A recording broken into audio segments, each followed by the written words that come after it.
বর্তমান সময়ে আলুর দামের দিকে দৃষ্টিপাত করতে গিয়ে এই অবস্থায় কিন্তু ইউপি থেকে শুরু করে আমাদের পশ্চিম বাংলার উত্তর থেকে দক্ষিণবঙ্গে এক বা একাধিক স্থানগুলিতে কিন্তু আলুর দামের সম্পূর্ণ ঘুরে তাকানোর মতন পরিস্থিতি দেখানো যাচ্ছে। তবে আজকের ভিডিওর মাধ্যমে আমরা সকলেই জানতে চলেছি আগামী দিনগুলিতে কোন বিশেষ পদ্ধতির মাধ্যমে আলু বিক্রি করলে চাষি এছাড়া এক বা একাধিক ব্যবসায়িক ভাইদের আলুতে এই বছর যথেষ্ট পরিমাণে উপকারী হবে বা লাভবান হতে পারবে। কি জানাচ্ছে এই কোল্ড স্টোরের এক বা একাধিক আলু ব্যবসায়িক, জানবো চাষি ভাইদের জন্য আলুর বন্ডের দাম, ব্যবসায়িক ভাইদের জন্য রেডি আলুর দাম কি লক্ষ্য করা যাচ্ছে।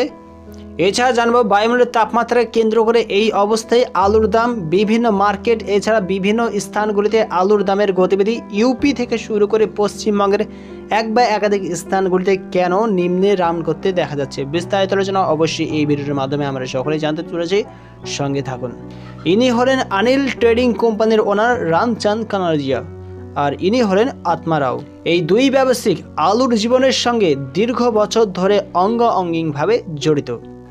এই সকল প্রখ্যাত আলু ব্যবসায়িকদেরকে প্রশ্ন করা হয় বর্তমান সময়ে আলুর দাম প্রত্যেক दिन के दिन কমে যাওয়ার মেন কারণ কি। टेम्परेचर है, दूसरा जैसे नवरात्रि समय भी निकल गया है जी, और कुछ सालक का भी असर है। सालक भी 26 तक है जी जी जी, जब गर्म पड़ेगी तो आदमी हरी सब्जी का ही लग गया। বর্তমান সময়ে আবহাওয়ার পরিস্থিতি দৃষ্টিপাত করে এই অবস্থায় এই ব্যবসায়িক ভাইয়ের কাছ থেকে শোনা যাচ্ছে যে যত সময় অতিবাহিত হচ্ছে ততই কিন্তু প্রত্যেক দিন কড়া আকারেই কিন্তু তাপমাত্রা পড়ছে। আর শুধু তাই নয়, নবরাত্রি যেমন একদিকে শেষ হয়েছে সেই রকমভাবে প্রচণ্ড পরিমাণে তাপমাত্রা পড়ার ফলে বেশিরভাগ ক্রেতারাই এখন কিন্তু সবুজ সবজির দিকে নজরপাত করছে আলুকে বাদ দিয়ে। এছাড়া আর একটি বিষয়বস্তু লক্ষ্য করা যায় ভালো করে, যখন ডাম্পের আলু অন্তিম সময়ে তাপমাত্রার কারণে আস্তে আস্তে বিভিন্ন মার্কেটগুলিতে ঢিলা হয়ে পড়ে, সেই মুহূর্তে কিন্তু আলুর দাম অনেকটাই কমে যায়। এছাড়া দিনের বেলায় যে সমস্ত মার্কেটগুলিতে উপযুক্ত পরিমাণে আলুর চাহিদা হতো বিভিন্ন ক্রেতারা আলু সেই সমস্ত মার্কেটগুলি থেকে কিন্তু সেই জিনিসটা এখন অতিরিক্ত প্রখর পরিমাণে তাপমাত্রা পড়ার ফলে কিন্তু সেই সমস্ত মার্কেটে উপযুক্ত পরিমাণে ক্রেতাদের উপস্থিতি লক্ষ্য করা যাচ্ছে না।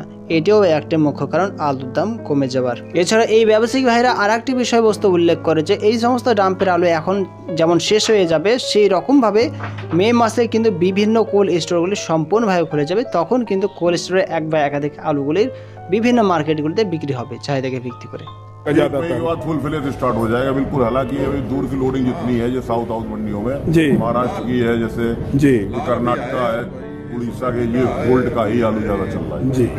এই ব্যবসায়ী ভাইকে প্রশ্ন করা হয় আগামী দিনগুলিতে কিভাবে আলু বিক্রি করলে চাষি ভাইরা এই বছর যথেষ্ট পরিমাণে আলুতে লাভ করতে পারবে। সেই প্রশ্নে তিনি উত্তরে জবাব দিয়ে থাকেন, इस मार्केट में जैसे 20 साढ़े 20 21 बिक रहा है, इसमें कम से कम आधा बनिया हो जाना चाहिए, बेचना चाहिए। अगर बेचते रहेंगे तो आगे शायद स्थिति बढ़िया बनी रहेगी। आज हो सकता है 25 का बिक जाए 2500 रुपए। हाँ, अगर रोक देंगे तो स्थिति खराब होने के चांस स्टॉक बन जाएगा। बिल्कुल पोजीशन तभी जी जी जी, तो बेचते रहेंगे। এখন আলুর দামকে নজরপাত করে এখন চাষি ভাইদের এবং ব্যবসায়িক ভাইদের যে পরিমাণে আলু স্টক রয়েছে সেই সমস্ত আলুগুলির মধ্যে কিছু না হলেও অর্ধেক পরিমাণে আলু বিক্রি করে ফেলতে হবে, যাতে আগামী দিনগুলিতে আলুর পরিস্থিতিকে ভিত্তি করে আলুর দাম এর থেকেও আরও বেশি চেড়ে ওঠে। এবার যদি আমরা পশ্চিমবঙ্গের আলুর বন্ডের দামে দিকে দৃষ্টিপাত করি তবে লক্ষ্য করা যাচ্ছে কারাড়াঘাট ইউনিটে 50 কেজি জ্যোতি আলুর বন্ডের দাম বস্তাপ্রতি কাছাকাছি 800 টাকা শোনা যাচ্ছে। কাস্টকড়া ইউনিটে 50 কেজি জ্যোতি আলুর বন্ডের দাম আজ কিন্তু 750 টাকা চলছে। কেশপুরে 50 কেজি জ্যোতি আলুর বন্ডের দাম 750 টাকায় লক্ষ্য করছে। বাঁকুড়া জেলার কতুলপুর ইউনিটে 50 কেজি জ্যোতি আলুর বন্ডের দাম 725 থেকে 740 টাকা শোনা যাচ্ছে। এই অবস্থায় যদি আরও আমরা রামদিহা ইউনিটের দিকে দৃষ্টিপাত করি তবে লক্ষ্য করা যাচ্ছে আজকে ডেট হিসেবে রামদিহা ইউনিটে 50 কেজি জ্যোতি আলুর বন্ডের দাম 750 টাকায় পরিলক্ষিত হচ্ছে। বর্ধমান জেলার রসুলপুর ইউনিটে 50 কেজি জ্যোতি আলুর বন্ডের দাম 725 টাকা পরিলক্ষিত হচ্ছে। মেদিনীপুর জেলার সালবাড়ি ইউনিটে 50 কেজি জ্যোতি আলুর বন্ডের দাম 750 টাকা দেখা যাচ্ছে। ইউনিটের আলুর দাম এই সময়ে কিন্তু 950 থেকে 975 টাকা শোনা যাচ্ছে। মেদিনীপুর জেলার চন্দ্রকোনার 50 কেজি রেডি ব্যবসায়িক ভাইদের জ্যোতি আলুর দাম 950 টাকায় পরিলক্ষিত হচ্ছে। এই ইউনিটটি থেকে আজকে কিন্তু 6700 প্যাকেট আলু মুক্তি করা হয়েছে বা নিকাশি করা হয়েছে। কারাড়াঘাট ইউনিটে 50 কেজি ব্যবসায়িক ভাইদের রেডি আলুর দাম 1100 থেকে 1110 টাকা পরিলক্ষিত হচ্ছে।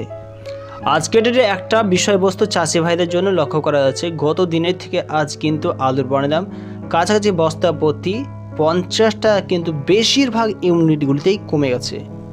দেখুন বন্ধুরা, এই অবস্থায় গরমের পরিস্থিতিকে ভিত্তি করে কিন্তু এই ধরনের আলুর দাম ইউপি থেকে শুরু করে দক্ষিণবঙ্গের বিভিন্ন, আমাদের পশ্চিমবঙ্গের দক্ষিণবঙ্গের বিভিন্ন স্থানগুলিতে কমতে দেখা যাচ্ছে।